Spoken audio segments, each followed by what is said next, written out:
Today we're going to talk about how to translate high-level languages into code that computers can execute. So far we've seen the beta ISA, which includes instructions that control the data path operations performed on 32-bit data stored in the registers. There are also instructions for accessing main memory and changing the program counter. The instructions are formatted as opcode, source, and destination fields that form 32-bit values in main memory. To make our lives easier, we developed assembly language as a way of specifying sequences of instructions. Each assembly language statement corresponds to a single instruction. As assembly language programmers, we're responsible for managing which values are in registers and which are in main memory, and we need to figure out how to break down complicated operations, for example, accessing an element of an array, into the right sequence of beta operations. We can go one step further and use high-level languages to describe the computations we want to perform. These languages use variables and other data structures to abstract away the details of storage allocation and the movement of data to and from main memory. We can just refer to a data object by name and let the language processor handle the details. Similarly, we'll write expressions and other operators such as assignment to efficiently describe what would require many statements in assembly language. Today we're going to dive into how to translate high-level language programs into code that will run on the beta. Here we see Euclid's algorithm for determining the greatest common divisor of two numbers. In this case, the algorithm is written in the C programming language. We'll be using a simple subset of C as our example high-level language. Please see the brief overview of C in the handout section if you'd like an introduction to C syntax and semantics. C was developed by Dennis Ritchie at AT&T Bell Labs in the late 60s and early 70s to use when implementing the Unix operating system. Since that time, many new high-level languages have been introduced, providing modern abstractions like object-oriented programming, along with useful new data and control structures. Using C allows us to describe a computation without referring to any of the details of the beta ISA, like registers, specific beta instructions, and so on. The absence of such details means there is less work required to create the program and makes it easier for others to read and understand the algorithm implemented by the program. There are many advantages to using a high-level language. They enable programmers to be very productive since the programs are concise and readable. These attributes also make it easy to maintain the code. Often, it is harder to make certain types of mistakes, since the language allows us to check for silly errors like storing a string value into a numeric variable. And more complicated tasks like dynamically allocating and deallocating storage can be completely automated. The result is that it can take much less time to create a correct program in a high-level language than it would when writing in assembly language. Since the high-level language has abstracted away the details of a particular ISA, the programs are portable in the sense that we can expect to run the same code on different ISAs without having to rewrite the code. What do we lose by using a high-level language? Should we worry that we'll pay a price in terms of the efficiency and performance we might get by crafting each instruction by hand? The answer depends on how we choose to run high-level language programs. The two basic execution strategies are interpretation and compilation.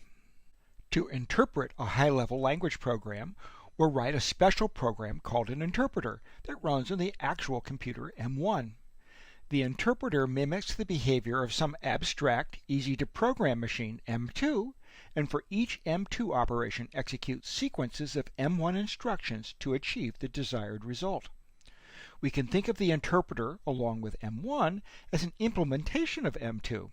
In other words, given a program written for M2, the interpreter will, step by step, emulate the effect of M2 instructions. We often use several layers of interpretation when tackling computation tasks.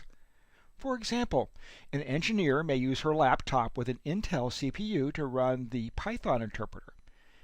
In Python, she loads the SciPy toolkit, which provides a calculator-like interface for numerical analysis for matrices and data. For each SciPy command, for example, find the maximum value of a dataset, The SciPy toolkit executes many Python statements, for example, to loop over each element of the array, remembering the largest value. For each Python statement, the Python interpreter executes many x86 instructions, for example, to increment the loop index and check for loop termination. Executing a single SciPy command may require executing tens of Python statements, which in turn may require executing hundreds of x86 instructions. The engineer is very happy she didn't have to write each of those instructions herself. Interpretation is an effective implementation strategy when performing a computation once, or when exploring which computational approach is most effective before making a more substantial investment in creating a more efficient implementation.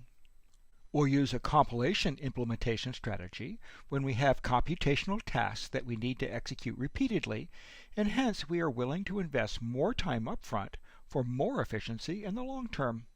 In compilation, we'll also start with our actual computer M1. Then we'll take our high-level language program P2 and translate it statement by statement into a program for M1. Note that we're not actually running the P2 program.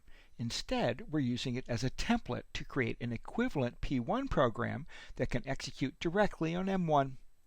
The translation process is called compilation, and the program that does the translation is called a compiler. We compile the P2 program once to get the translation P1, and then we'll run P1 on M1 whenever we want to execute P2. Running P1 avoids the overhead of having to process the P2 source and the costs of executing any intervening layers of interpretation. Instead of dynamically figuring out the necessary machine instructions for each P2 statement as it's encountered, in effect we've arranged to capture that stream of machine instructions and save them as a P1 program for later execution. If we're willing to pay the upfront costs of compilation, we'll get more efficient execution. And with different compilers, we can arrange to run P2 on many different machines, M2, M3, etc., without having to rewrite P2. So, now we have two ways to execute a high-level language program: interpretation and compilation. Both allow us to change the original source program. Both allow us to abstract away the details of the actual computer we'll use to run the program. And both strategies are widely used in modern computer systems. Let's summarize the difference between interpretation and compilation. Suppose the statement x plus 2 appears in the high-level program. When the interpreter processes the statement, it immediately fetches the value of the variable x and adds 2 to it. On the other hand, the compiler would generate beta instructions that would load the variable x into a register and then add 2 to that value. The interpreter is executing each statement as it's processed and, in fact, may process and execute the same statement many times if, for example, it was in a loop. The compiler is just generating instructions to be executed at some later time. Interpreters have the overhead of processing the high-level source code during execution, and that overhead may be incurred many times in loops. Compilers incur the processing overhead once, making the eventual execution more efficient. But during development, the programmer may have to compile and run the program many times, often incurring the cost of compilation for only a single execution of the program. So the compile-run-debug loop can take more time. The interpreter is making decisions about the data type of x and the type of operations necessary at runtime. In other words, while the program is running. The compiler is making those decisions during the compilation process. Which is the better approach? In general, executing compiled code is much faster than running the code interpretively. But since the interpreter is making decisions at runtime, it can change its behavior depending, say, on the type of the data and the variable x, offering considerable flexibility in handling different types of data with the same algorithm. Compilers take away that flexibility in exchange for fast execution.